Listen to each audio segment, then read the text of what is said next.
अस्सलामुअलैकुम प्यारे हुजूर। अस्सलाम। मेरा सवाल ये है कि एमटीए में आगे कैसे आ सकते हैं और कौन सी एज से?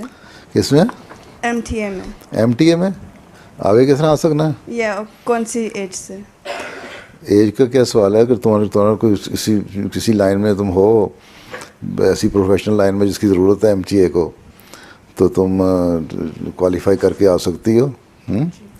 बाकी वॉलंटियर करना है तो इनके पास जाके पूछ लो। किसी भी एज में तुम्हें स्कूल में जब ईयर 10-11 में वॉलंटियर के लिए तो कभी कभी एक हफ्ता 2 हफ्ते के लिए बुला सकते हैं।